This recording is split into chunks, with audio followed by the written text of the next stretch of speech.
All right, good morning, everyone. It is Monday morning. We have a lot to try to unpack with what went on in the NFL yesterday.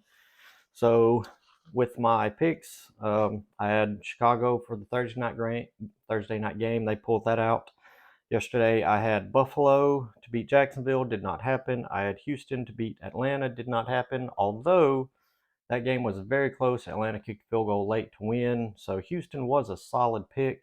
Almost pulled it out. I had Detroit picked to beat Carolina. I had Indy picked to beat Tennessee. Miami picked to beat New York, and all of those happened.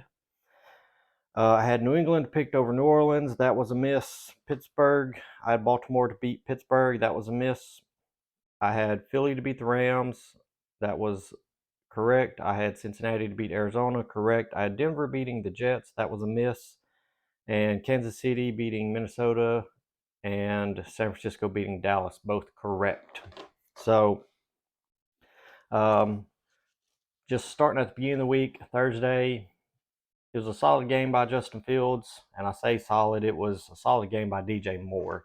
He got DJ Moore heavily involved. Justin Fields did throw him 3 touchdowns, threw 4 in the game, but Justin Fields completed 52% of his passes. Most of them were targets to DJ Moore, and they were like short routes. And DJ Moore actually put up 141 yards over projection based on the routes that he ran. So it was all of those yards were DJ Moore. It wasn't Justin Fields. He wasn't necessarily spectacular or good. He made decent throws to his number one, and they worked out. So I don't think that's something that he can sustain long term, throwing those passes, having that completion percentage. So we'll see how Chicago does going forward.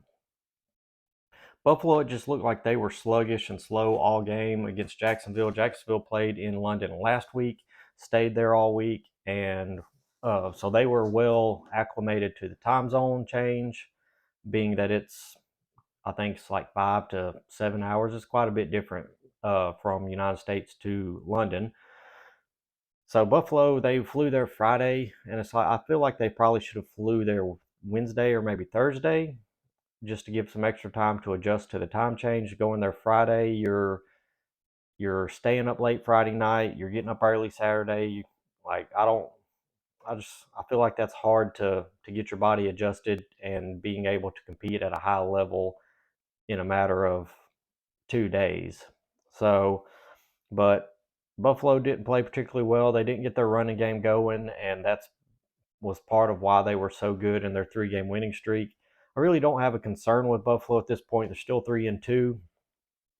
If they win their next 3 games, if they continue on a pattern of winning 3, losing 1 kind of thing, they're still going to finish the season either 13-4, 12-5. And if they, you know, eliminate some of these poor played games, I still think they'll win, 11, 12, 13 games. So I'm not concerned with Buffalo. Houston, CJ Stroud continues to play extremely well. Still has not thrown an interception. Longest streak of a rookie starting his career, or most pass attempts for a rookie starting a career without an interception. So he's played very well. Atlanta, they kind of got Kyle Pitts involved, got the offense going. Bijan Robinson caught a touchdown. Your top two candidates for offensive rookie of the year are in that game. So both played fairly well. Detroit manhandled Carolina. Not much to go over there. Miami beat New York. Tua did throw an interception in the end zone that New York took back. That's the only reason that game was close. In fact, that's the only touchdown that New York got. So outside of the Arizona game, they have still not scored an offensive touchdown. So major concerns there. Daniel Jones did exit with the neck injury, so also concerns there long term. New England last week was handed their worst loss of Bill Belichick's career. This week they were handed the second worst loss of Bill Belichick's career. And Bill Belichick and the Patriots have not been good since Tom Brady left. And that just goes to show, like, no matter how good of a coach you are, you've got to have a good quarterback. You've got to have some good players, and they don't have them. Everybody wants to say Andy Reid is now the greatest coach in NFL history. Like, no, I don't believe that. He he didn't win a Super Bowl in Philly. He made playoffs plenty of times, made Super Bowls with Donovan McNabb, who was a good quarterback at the time. And then he went to Kansas City, and he's got Mahomes, who's likely the greatest, going to be one of, if not the greatest, one of the greatest quarterbacks to ever play the game. He's well on his way to that. So if you want to be considered an all-time great coach, you're going to have a great quarterback in your tenure. And Reed has had those. Belichick had one the majority of his time in New England with Brady. Now he does not, and you're seeing that he's struggling without that. Baltimore's offense had some major struggles. Lamar Jackson threw an interception, had a fumble. He has not played well in his career against Pittsburgh, and Pittsburgh's defense continues to bail them out. I thought Baltimore would win, but Baltimore's got some things to figure out. T.J. Watt, who I predicted as Defensive Player of the Year, continues to put up good numbers. He did get a sack. He got a fumble recovery yesterday. He's well on his way to winning that award. Philly ended up beating the Rams. A little bit of a slow start for Philly, but they got some points right before halftime, come out in third quarter, capitalized and put up points and held on. The big thing out of this game, I think, and I don't really think it's a big game, but you saw Jason Kelce on the sideline kind of, I wouldn't say yelling, but being animated with the head coach and then one of the offensive coaches. It's like he either they weren't seeing what he was seeing on the field and they weren't making the proper adjustments, or he wasn't liking what they were calling compared to what he was seeing on the field, something along those lines. Ultimately, not a big deal, I do not think. But that is a story coming out of that. That might be something worth tuning into Greater Heights for this week. Very good podcast, very entertaining. I enjoy it thoroughly. And in fact, the podcast has made me become a Jason Kelce fan, not an Eagles fan per se, but I do like Jason Kelce. I enjoy his stories. He's very good on the podcast. So if you haven't checked that out, definitely do so. Cincinnati got a little bit. I kind of said they needed this as a get right game, kind of like a get right game. They definitely come out and played well. They got Jamar Chase heavily involved. He got his first 1, 2, and 3 touchdowns of the season. Almost 200 yards, 3 touchdowns. Very good game. Definitely bailed out one of my fantasy teams, so I'm appreciative of that. But Cincinnati got that win. Joe Burrow looks like he's moving a little bit better on that calf, so we'll see if they continue. With Baltimore losing, that kind of helps Cincinnati stay in the runnings of that division. I think Pittsburgh and Baltimore are both 3-2, while Cincinnati is 2-3. So they're only a game behind or so. Cleveland had a bye this week, so Cincinnati's still very much in the runnings for the division. The New York Jets beat the Denver Broncos. That was a revenge game for Nathaniel Hackett against Sean Payton after his comments of saying that the coaching job in Denver was the worst coaching job in NFL history. And now here Denver is sitting at 1-4, and Russell Wilson and Sean Payton are not on the same page. Russell Wilson is not playing all that well. Denver's defense is playing horrible. They were supposed to be a top 5 defense, and they are terrible. One of the worst defenses in the NFL so far this year. And it's a really bad look for Sean Payton to have said the things he said about last year and then to have the start that he's having this year. Kansas City, the big thing here is Travis Kelce had an apparent foot or ankle injury in the third quarter, kind of non-contact. He just stepped and it seemed like he rolled his foot, rolled his ankle, left the game, went to the sideline, tried to walk it out, couldn't, went to the locker room, I assume for x-rays or, to get it checked out. Ended up coming back, getting back in the game, caught a touchdown, but he still didn't look quite himself. So it's kind of a wait and see what comes out of that. Could be an ankle sprain, high ankle sprain, potentially miss a couple games, let it heal up. Thankfully for them, they're playing the Broncos Thursday night. Go ahead and lock that in, that Kansas City is going to beat Denver Thursday night. But it's unfortunate because I literally just traded to get Travis Kelce in fantasy. He was offered up to me for one of my receivers by a team that needs receivers. So disappointing. I pulled the trigger on the trade and then he gets hurt, but ultimately my team's good enough at receiver to be able to lose one, and Kelsey can sit until he's healthy and then I can play him. So good benefit there. The big game of the weekend, Dallas in San Francisco, and this was top two defenses in the league playing each other, and there's a lot to say about this game. This game goes to show that Dak Prescott is not the answer in Dallas. He's not going to win a Super Bowl in Dallas, I do not believe. He played absolutely terrible. He did not look good. He threw interceptions on 3 straight drives in the third quarter and fourth quarter. And I will say one of the 3 wasn't his fault. The corner got his arm in there as the ball was being delivered, and it bounced up, and Greenlaw made a great play and intercepted it. And so I won't necessarily put that one on Dak, although the stats will say it's on him. But the other 2 are definitely on him, like bad throws. Like one, he's getting pressure in his face, and he heaved it up, and it was just, I mean, it was an overthrow. There was really nobody close to it, and it was easy for the safety to just run under and catch it for that interception. The other one, it looked like it was a bad read. It looked like it was a bad read and a bad throw on his part, because it looked like the linebacker was just sitting in his zone, watching, reading his eyes. He threw the ball. The linebacker literally only had to take like 2 or 3 steps, and it was an easy catch for him. But beyond that, the throw was behind the receiver. Like the receiver would have had to reach behind him to catch it. Had he put it on the numbers with the receiver, it wouldn't have been on the numbers for the receiver. It'd have been on the numbers for the linebacker. So it's just a bad throw, bad read on Dak's part. And after the game, some of the players' comments I don't agree with. Michael Parsons said, we beat ourselves and that, we're close to this team. Like 42-10 does not, nothing about 42-10 says you beat yourself and that you're close to that team. I mean, literally.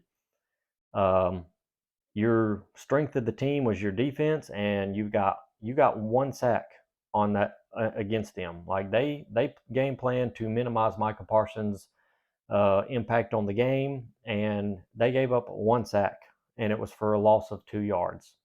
I think there was 2 quarterback hits in the whole game, 2 or 3. Um, there was just a handful of tackles for a loss, maybe 4 or 5. And San Francisco's offensive line did everything they had to. They schemed it up to use the tight ends the way they needed to. And Brock Purdy looked outstanding out there. He completed like 68% of his passes, 240, 250 yards, 4 touchdowns. Like he looked phenomenal out there. 144 quarterback rating against the best defense in the league, the number 1 defense statistically. Now, this is why I said in previous videos, Dallas fans need to pump the brakes. You played some easy games early in the season. You got overconfident with what your team was, and now that you played a good team, you've seen what your team is. And I don't think, had Dallas lost this game like 13-10, 17-14, even like 23 or 24-21 or 24-20, being a 3 or 4 point loss, or maybe even a 7-point loss, there could have been a lot of positives to take out of that, even with a loss. I think you can be playing good and lose games and getting better, and I think you can be winning games and playing bad and getting away with playing bad because you're winning. But like I said, had Dallas lost this close, I think there's could have been some positive if their defense held San Francisco's offense to a low amount of points, like 13 points, and they lost 13-10. That's great. Your defense can contain them, and you all you got to do is get a little bit of help on offense, and you can beat them. Or if you lose 21-24, your offense played better. If it didn't turn the ball over, like you could have taken the positive of, we scored 21 points on the number 2 defense. Our defense needs to play a little bit better, and it's a winnable situation. But 42-10, the only positive you can take away from this game if you're Dallas is that it's week 5, and if you see this team again, it's going to be in 13, 14 weeks from now. It's going to be 4 months from now.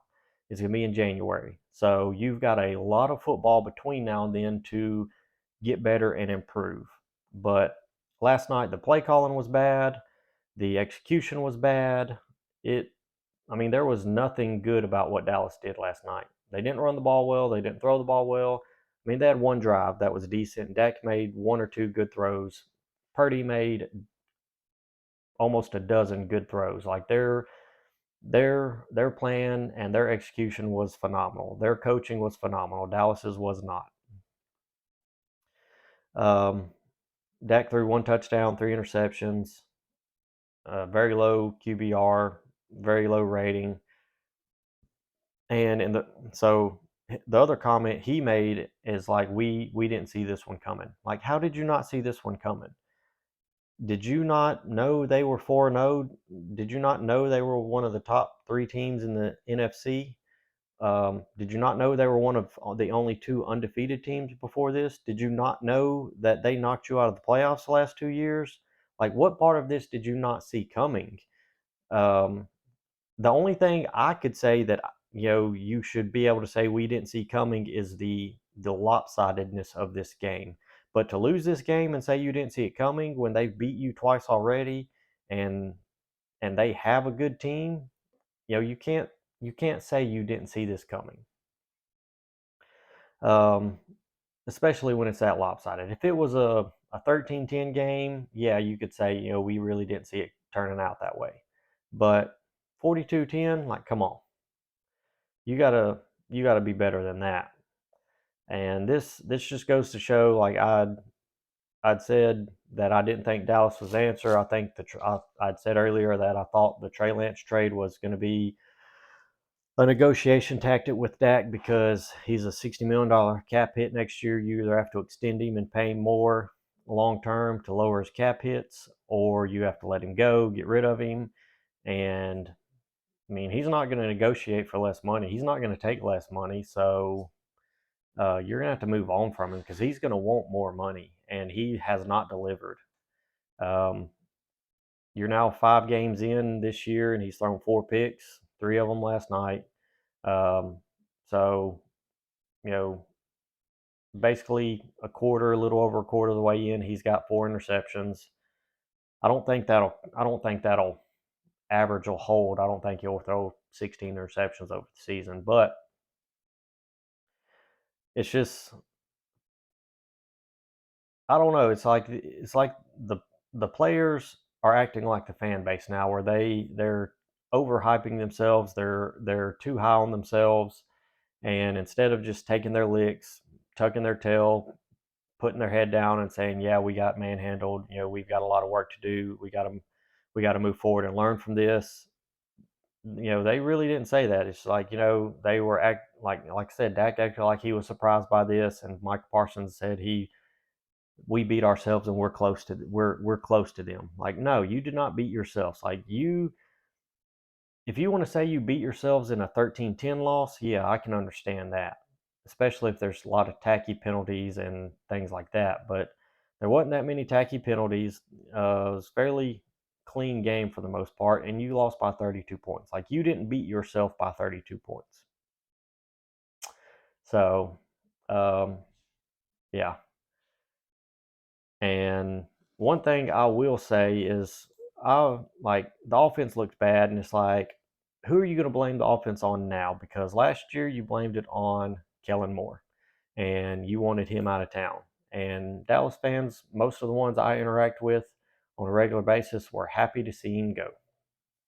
They thought that they thought the team reached their ceiling with him, and it's like, no, Dak reached his ceiling, and you're seeing that now. I mean, he's thrown 5 touchdowns in 5 games, 4 interceptions, 1,000 yards. So he's averaging 212 yards a game. His rating is 87. So Dak is holding this team back. And then another thing's like everybody talked about. Oh, we went out and we got Brandon Cooks. Like he's gonna take the top off defenses. He's gonna open this whole offense up. He's gonna open up the middle of the field for CeeDee Lamb. Brandon Cooks is the best deep threat in the NFL. I heard all of these things. Brandon Cooks has played 4 games this year. He missed one.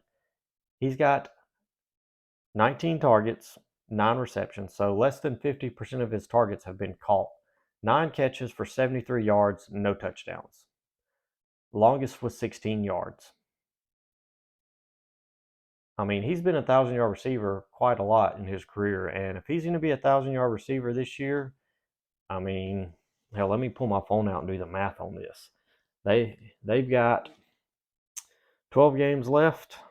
Let me pull up my calculator. If you want him to be a 1,000-yard receiver, he currently has 73 yards. He needs 927 yards. Divided by 12 games, he's going to have 77, 78 yards a game average the rest of the season to hit 1,000 yards. I mean, that's more than what he's got over the first 5 weeks of the season, 4 games that he's played.